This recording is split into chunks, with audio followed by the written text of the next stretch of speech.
陈律师，你太坏了，你是不是在拖时间啊？怎么会？连凤，咱们俩始终是两口子，对吧？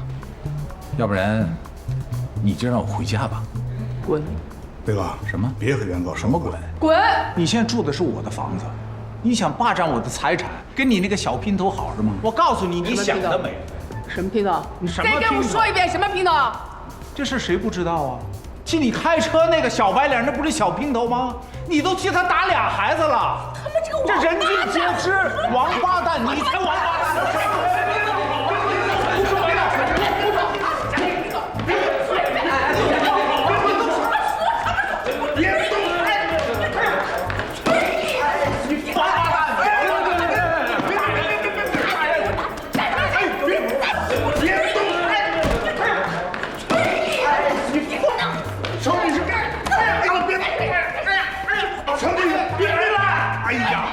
沈院长，那边俩原被告打起来了。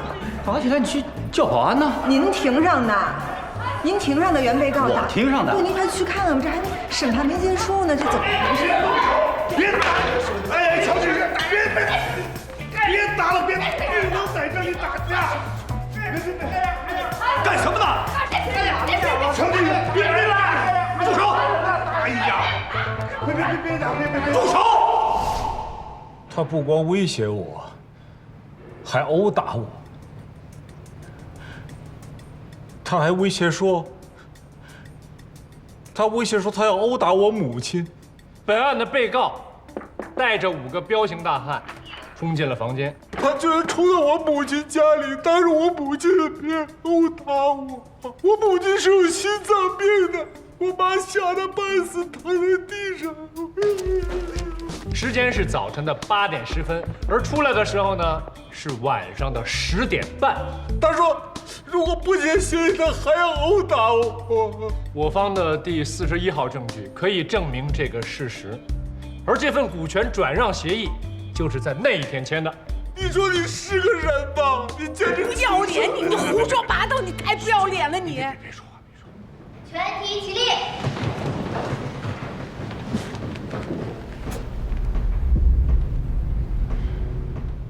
本院依法宣判，根据合同法第54条等相关法律规定，案涉股权转让协议，并非双方真实意思表示，依法予以撤销，退庭。退庭。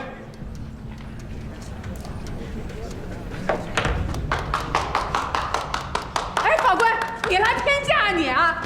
啊，怎么就输了呢？啊，我给你那么多钱，你还我！我跟你们讲，我给了你那么多钱啊，你还我钱你啊！哟，韩主任，韩主任，哎呦喂，真没想到哈！你千万别往心里去，你胜败乃兵家常事。对方那个陈硕，他就是个流氓。可说呢，韩主任，您千万别放过他，一定要坚持上诉，跟他斗到底。您消消气啊！哎，谢海南，就这么走了啊？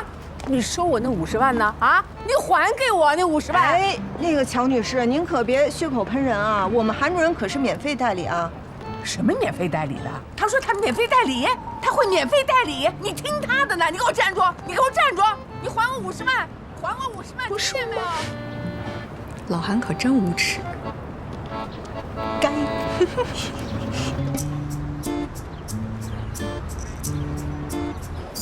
值得。陈无良，哟，走了。你知不知道我给你助攻来着？知道，要不是你的话，那法官不就从侧门出去了吗？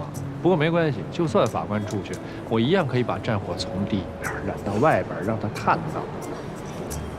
罗律师，哎，这次非常感谢你能把陈律师介绍给我。应该的，魏总。魏总，在这个案子上呢，咱们存在着利益冲突，但是下一个案子就没有了。把下一个案子给我们吧。嘿嘿嘿嘿，客气话还没说完呢，开始挖墙脚了是吗？我怎么就挖你墙角了？人魏总的案子本来就是我们的，是吧，魏总？话是这么说，我也特别想委托给你们，可是实在是没办法。怎么了？他把你给绑架了？差不多吧。我觉得陈律师可不像你们俩那么好说话，他早已经把这个案子的2个代理协议一块儿签了。够狠的呀！哎，春华看见了吗？就怕流氓有文化。车到了没？到了，门口呢。客气一下，送你们俩出去。好嘞，再见，注意交通卫生啊！再见。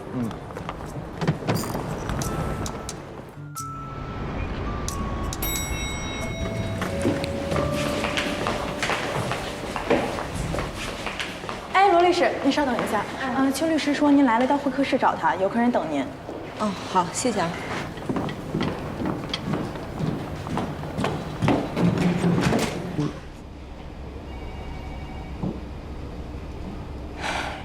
顾月，怎么回事？能和我说说吗？我本来想着，反正法律拿他也没什么办法，忍忍就算了，拿钱走人，再找工作就是了。然后我去公司领钱的时候，我没想着要见他，可他却派人把我叫到他的办公室里，说了很多不堪入耳的话。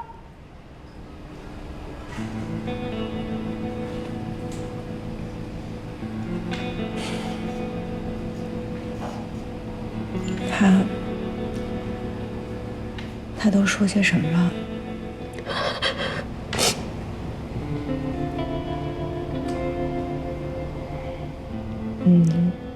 如果你想说，放心，我们都是你的律师。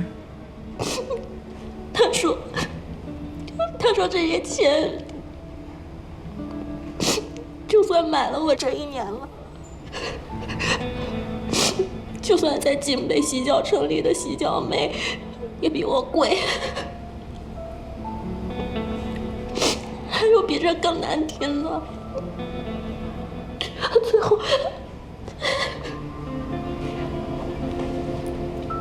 最后他直接上手了。他说他花了这么多钱，他觉得亏了。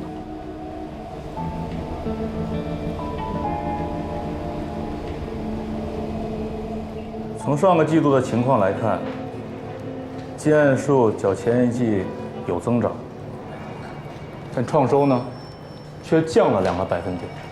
这和某些律师未逞一时之快，不惜损害所里的利益有关。团长，你说的谁啊？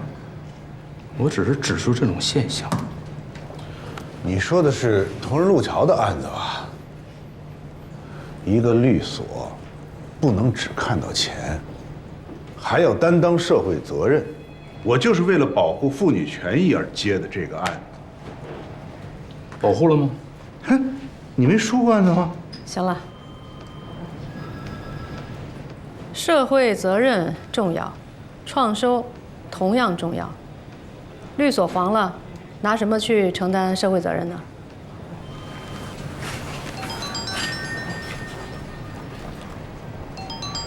喂，方律师，我跟秋华在会议室门口，有事想跟您商量一下。我在开会，散了会再说。不是，这个事情非常重要，您能出来一下吗？我出去一下。陶正，接着说。另外，我们所设立的各业务部门，是为了集中专业的优势力量，鼓励促进不同业务领域的律师们进行合作，方律，而不是你们。什么事儿？我们有个案子想在合伙人会议上提出来。哪个案子？郭玉的性骚扰案。还没有解决啊？今天他又回来了，他再一次受到杨伟达的侮辱，想坚持打性骚扰案。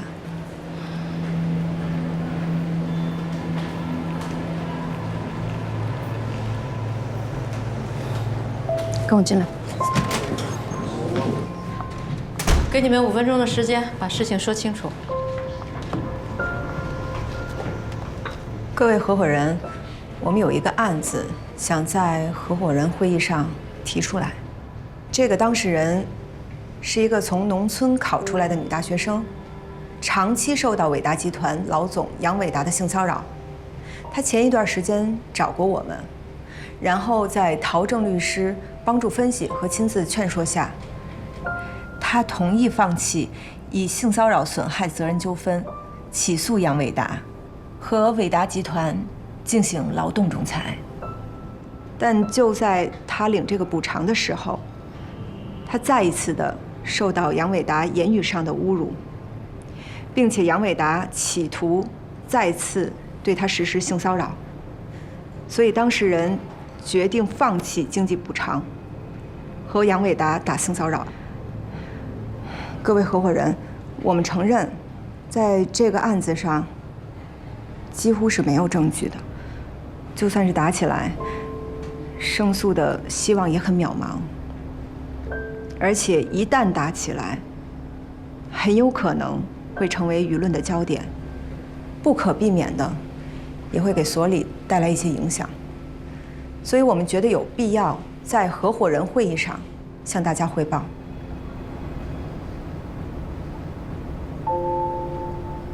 好，情况我们了解了，你们先回去，我们讨论一下。好的。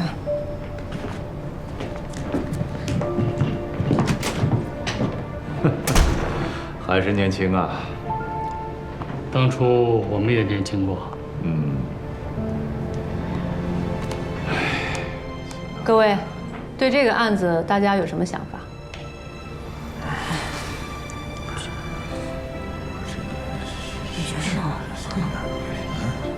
怎么都不说话呀？我们这不正讨论着呢吗？这事儿有什么可讨论的？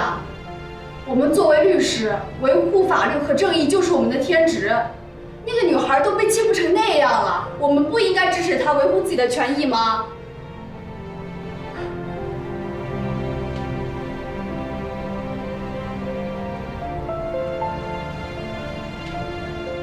这个案子的情况我了解。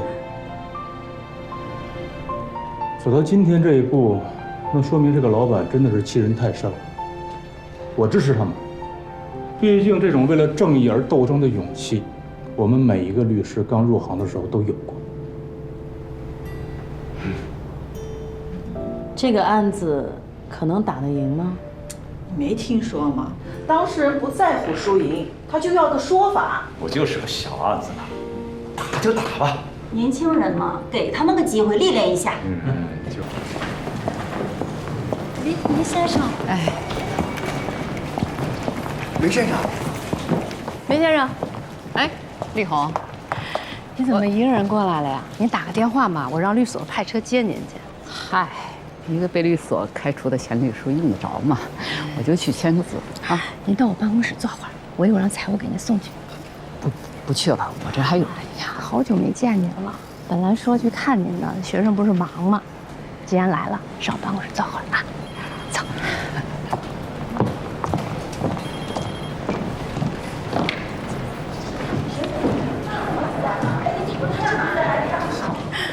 梅先生，您请进。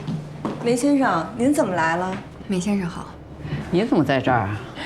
两个年轻的律师特别优秀，现在我们讨论一个案子。是一个性骚扰案。性骚扰案，是一个几乎没有什么胜算希望，但是有可能会让当事人付出惨痛代价的案子。那为什么要打呢？是当事人坚持要打，因为他被对方逼得忍无可忍了。我个人呢不同意他们接这个案子，不光是考虑到律所没有收入，我更是为当事人考虑。我觉得选择劳动仲裁所得到的经济补偿，对当事人来说是最好的一个结果吧。你们讨论工作，我就别掺和了。财务还在等着我呢。不啊，梅先生，您是所里的创始人，合伙人都知道您来了，所以想中午请您吃个饭。我真有事儿，下次啊。哎，英子，你有事吗？我有2句话跟你说。哦。好，走了哈。方丽，我先过去一下。哎，我先去签个字。啊，咱们找个地方，我想听你谈一下那个案子的事儿。好，那梅先生，我去拿一下包。这个案子吧，一开始我们接触的时候是挺犹豫的，后来的过程也挺波折。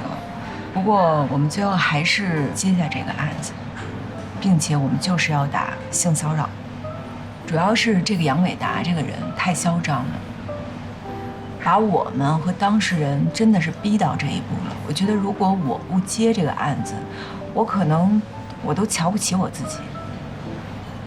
你接不接，你自己做主。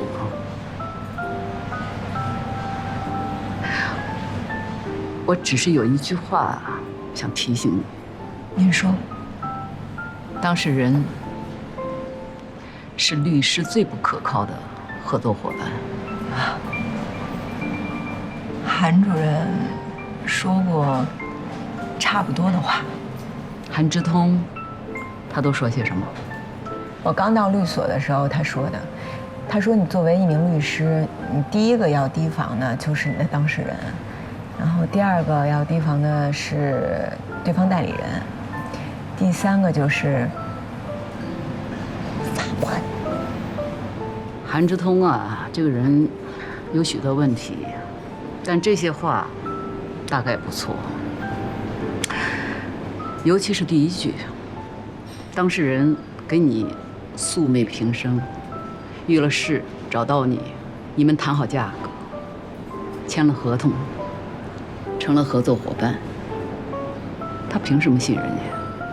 你们就是因为利益结合到一块儿。如果他遇到了更大的利益，他凭什么不背叛你啊？如果他的问题解决了，他要赶紧止损，第一要解决的还是你。当事人并不指望你律师来解决问题，他只是用律师来吓唬人的。你接受了委托，积极找对方谈判，在法庭上据理力争，而他呢，以此为要挟，私下找对方勾兑。一旦达成了目的，马上抛弃律师。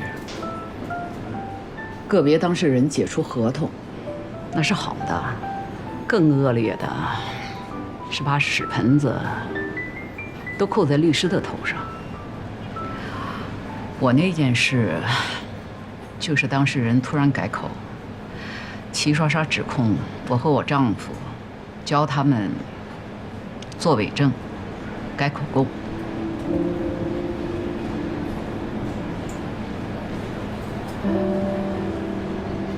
他们得到了轻判，而我们就落得了这个下场。